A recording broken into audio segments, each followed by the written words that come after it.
Hi friends, सुबह उठते ही जैसे ही फ़ोन देखा तो एक सब्सक्राइबर का मैसेज आया हुआ था कि उनकी फ़ीमेल 45 डेज़ में अबॉर्ट कर गई है और वो पूछना चाह रहे थे कि क्या ये फ्यूचर में भी होगा, वो फ़ीमेल रखना सही रहेगा या उसकी टेंडेंसी हो जाएगी।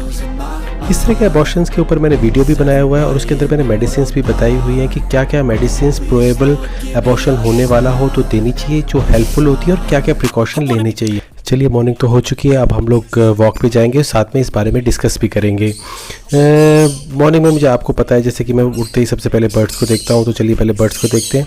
लेकिन साथ में हम इस प्रॉब्लम के बारे में भी डिस्कस करेंगे कि इस तरह की जो अबॉर्शंस होते हैं उसमें क्या होता है। फीमेल कभी कभी डर के और कभी कभी बहुत ज़्यादा एक्साइटेड या बहुत ज़्यादा रनिंग करके या किसी कैट या किसी ऐसी चीज़ के पीछे दौड़ने के बाद भी अबॉर्शन के स्टेज में आ जाती है। तो आपको इन सब चीज़ों का बहुत ध्यान रखना है।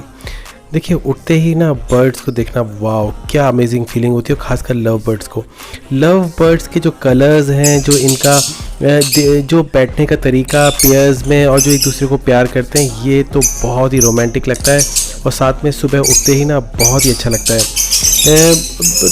जो हम बात कर रहे थे कि अबॉर्शन के ऊपर, तो देखिए हमेशा ध्यान रखिए कि फ़ीमेल को आप लाइट वॉक तो ज़रूर कराएं, ठीक है, लाइट वॉक ज़रूर कराएं और हल्की फुल्की एक्सरसाइज भी कराएं, लेकिन ओवर एग्जॉस्ट ना करें। इससे क्या होता है कि फ़ीमेल अबॉर्ट कर सकती हैं। देखिए, और साथ में देखिए मेरी बजरीज़ भी बहुत प्यारी हो रही हैं और माशाल्लाह बहुत अच्छी तरह से रह रही हैं ये। तो इसलिए आप ना जब भी हम बात करें फ़ीमेल के अबॉर्शन के लिए, तो इन सब चीज़ों का ध्यान रखें। एक केस मेरे पास और आया है, ये है एनल फिस्टुला का। इसके अंदर जो एनल की जो चारों तरफ का जो एरिया होता है उसके अंदर डिफॉर्मिटीज़ हो जाती हैं।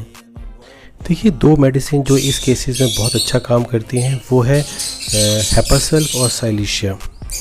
इसके बारे में हमने और डिटेल में भी अपने वीडियोस में बात की हुई है, मैं उसका आपको डाल दूंगा। आयुर्वेद के अंदर भी बहुत सारी मेडिसिन जो मैं आपको दिखा रहा हूँ, त्रिफला गूगल हो गया, कोकोमिन हो गया, जो हल्दी से बनता है ये मेडिसिन। हल्दी का आप कह सकते हैं ये अर्क है, इससे बनती है, तो इसको भी आप यूज़ कर सकते हैं। सुबह उठते ही देखिए गार्डन मेरा बहुत ही अच्छा हो रहा है ऊपर वाले की दुआ से, और इसके अंदर जो ग्रीनरी है ना वो देखते ही बनती है। इसकी जो अलग अलग फ्लावर्स और जो कम्बिनेशन है, इसके अंदर कुछ आयुर्वेदिक फ्लावर्स हैं, मतलब जो मेडिसिन यूज़ होते हैं, और कुछ मतलब ब्यूटी के लिए भी हैं फ्लावर्स जो स्मेल करते हैं बहुत अच्छे।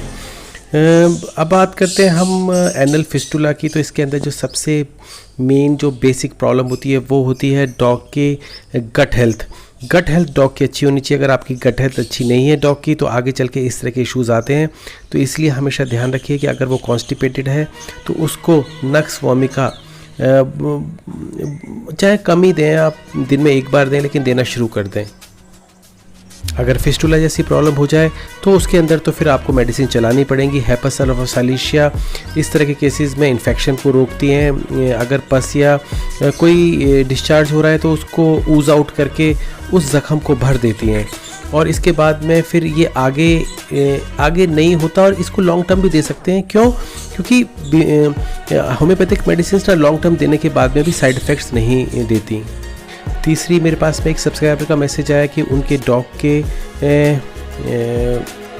मतलब एक्जिमा हो गया है टेस्टिकल्स के ऊपर, उसके साथ में उसमें कीड़े भी पड़ गए हैं। देखिए, मैं आपको बता दूं कि इस तरह की प्रॉब्लम हमारी अनदेखी से होती है। आज मैंने सोचा कि अपने बर्ड्स का केजेस क्लीन कर दूं, तो थोड़ा सा केज भी क्लीन करते हैं और आपके लोगों के साथ में डिस्कशन भी करते हैं। देखिए, अगर आपके डॉग के टेस्टिकल में स्वेलिंग आ रही है तो उस पर फ़ौरन ध्यान दीजिए, क्योंकि टेस्टिकल स्वेलिंग से फर्टिलिटी पे भी बहुत ज़्यादा फ़र्क पड़ता है। दूसरी बात है कि अगर उस पर एक्जिमा हो गया है तो एक्जिमा से क्या होता है कि स्किन ऊपर से बहुत ही मतलब फ्रेजाइल हो जाती है, उसकी वो गीली हो जाती है, तो अक्सर मक्खियाँ आके उस पर अंडे दे देती हैं और उसमें कीड़े पड़ जाते हैं।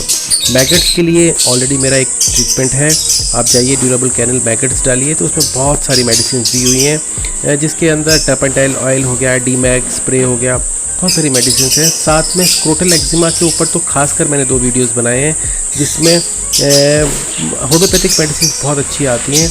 इन होम्योपैथिक मेडिसिन को देखिए आप उसकी स्वेलिंग कम कर सकते हैं, उसको ट्रीट कर सकते हैं। बर्ड्स की ट्रे निकाल देते हैं और उसको फिर आप क्लीन करके दोबारा से अंदर डालेंगे।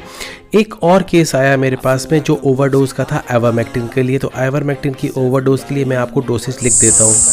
बर्ड्स के नीचे की जो ट्रे है इसको तो क्लीन करना पड़ता है, क्योंकि इसमें लगातार बीटें गिरती रहती है और उसके बाद में फिर बदबू आने लगती है और फिर आगे इन्फेक्शन का भी डर रहता है, तो इसको क्लीन करते रहते हैं। लेकिन हाँ, मैं आइवरमेक्टिन के बारे में बात कर रहा था, तो आइवरमेक्टिन आपको बहुत ही सोच समझ के इस्तेमाल करनी चाहिए और आपको पता होनी चाहिए रेगुलर एंटीबायोटिक नहीं है। अब आ गए हम अपनी छत पे, जहाँ पे हमारा कैनल है। चिंकी और मिंकी हमारा इंतज़ार कर रही हैं खाने के लिए, और देखते हैं लियो क्या कर रहा है। लियो भी पागल है, ये तो बिल्कुल पागल है, मतलब आते ही ना ये घोड़े की तरह उछलना कूदना शुरू कर देता है। और हमने खाना दे दिया, लेकिन इस बात का ध्यान रखिए कि गर्मियाँ शुरू हो गई हैं, आप खाने के अंदर दही ज़रूर मिलाएं। दही और गटवेल मिल जाए तो प्रोबायोटिक्स पिलाना ज़रूर शुरू कर दें। गटवेल में इसलिए बोल रहा हूँ, ईजिली अवेलेबल है और मार्केट में ज़्यादातर मिल जाता है। अगर आपको कोई दूसरा प्रोबायोटिक भी मिले तो आप उसे भी यूज़ करें। मैं नहीं आपको किसी चीज़ को प्रमोट कर रहा कि आप यही इस्तेमाल करें। दूसरी चीज़, आप ना कोशिश करें कि अगर आपको फर्मेंटेड राइस मिल जाए। फर्मेंटेड राइस क्या होता है? फर्मेंटेड राइस होता है कि अगर आप चावल को रात में पानी में डाल के, पके हुए चावलों को पानी भर के रख के छोड़ दें, तो वो बाद में सुबह उठ के उनमें हल्का सा खट्टापन आ जाता है। इसे हम फर्मेंटेड राइस कहते हैं। फर्मेंटेड राइस के साथ में दही, प्रोबायोटिक्स मिला के दें। डॉग की गर्मियों में जो हेल्थ है बहुत अच्छी हो जाएगी। ये चीज़ आपको नॉर्मली कोई नहीं बताएगा। हमने कुछ पेंटिंग्स मंगाई थी जो हम अपने घर में लगाना चाहते थे, तो हमारा जो एक रूम है उसके अंदर हमने पेंटिंग्स लगाने की सोची। तो आज अयान मेरी हेल्प कर रहा है और हम लोग पेंटिंग्स लगा रहे हैं। पेंटिंग्स लगाने का जो आइडिया था वो अयान का ही था। उसने कहा पापा हम लोग ना डबल साइडेड टेप से ना कुछ पेंटिंग्स लगाएंगे। होप आपको अच्छी लग रही होंगी पेंटिंग्स। शाम का टाइम हो गया है, चलते हैं कैनल की तरफ। कूलर्स चल रहे हैं, कूलर चलने से इनकी जो गर्मी है वो तो नहीं हो रही। टेम्परेचर बहुत ज़्यादा है इस टाइम, टेम्परेचर 40 से 45 डिग्री पहुंच रहा है और छत के ऊपर तो अक्सर गर्मी रहती है। लेकिन हमने कूलर्स इस तरह से लगाए हुए हैं और साथ में हमने स्टैंड बाई भी कनेक्शन दिया हुआ है कि बाई चांस अगर सप्लाई भी चली जाती है तो एटलीस्ट सर्कुलेशन के लिए फैंस चलते रहें। क्योंकि नीचे मार्बल है, तो मार्बल से क्या होता है कि टेम्परेचर ज़मीन का ठंडा रहता है, तो डॉग अगर बैठ जाता है ना तो वो हीट कंपनसेट हो जाती है। होप ये वीडियो आपको पसंद आया होगा। अगर आपको पसंद है तो प्लीज़ इसे लाइक कीजिए, शेयर कीजिए, सब्सक्राइब कीजिए और हमारे चैनल के साथ जुड़े रहिए। Thank you.